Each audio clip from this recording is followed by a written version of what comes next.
Hey everyone, welcome to my channel. My name's Lee. You're watching Dark Roots Creations, and this is my March anticipated reads.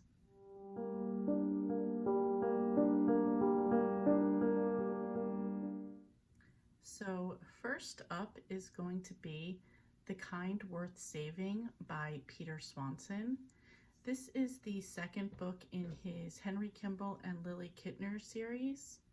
I did not read the first one. I didn't even realize this was a part 2 till I started doing a little bit of research, and I'm like, oh, I guess I'm gonna have to go back and read the first one as well, but this one sounds really good, so let's get into it. There was always something slightly dangerous about Joan.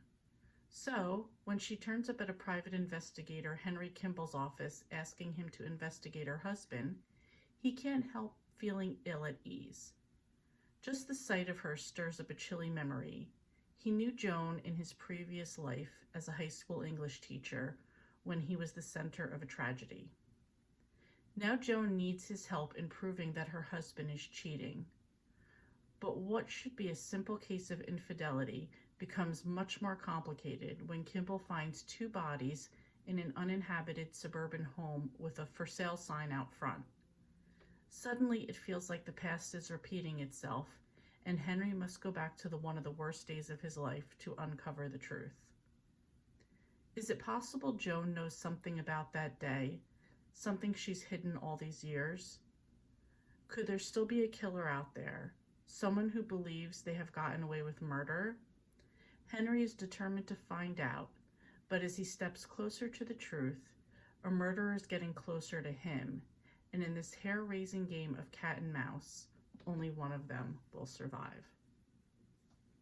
Sounds really good.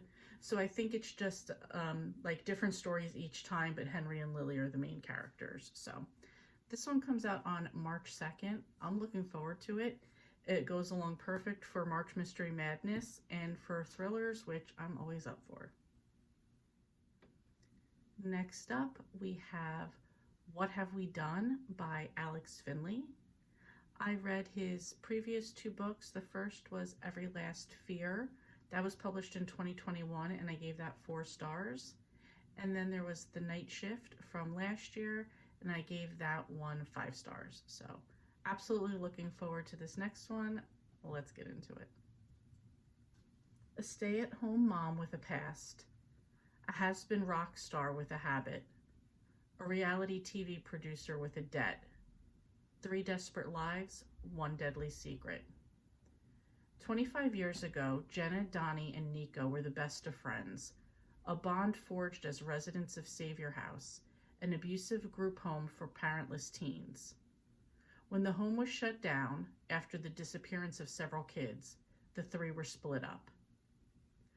Though the trauma of their childhood has never left them, each went on to live successful, if troubled, lives. They haven't seen one another since they were teens, but are now reuniting for a single haunting reason: someone is trying to kill them. To save their lives, the group will have to revisit the nightmares of their childhoods and confront their past, a past that holds the secret to why someone wants them dead. In a reunion none of them asked for or wanted, but it may be the only way to save all of their lives. Alex Finley hasn't let me down yet. This sounds really good, and this one is coming out on March 7th. Next up is The Sister Effect by Susan Mallery. I read Susan Mallery last year for the first time, absolutely loved her. I have a bunch of other books by her stacked up on the wall over there. I'm looking forward to those. I saw this one was coming out and I couldn't resist it. Finley McGowan is determined that the niece she's raising will always feel loved and wanted.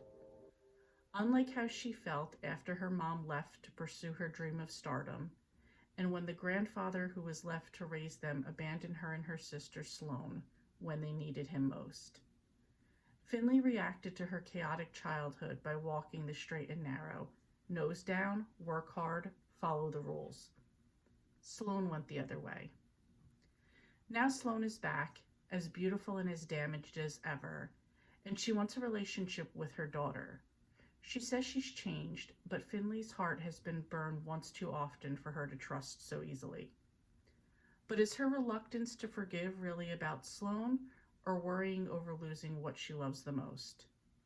With the help of a man who knows all too well how messy families can be, Finley will learn there's joy in surrendering and peace in letting go.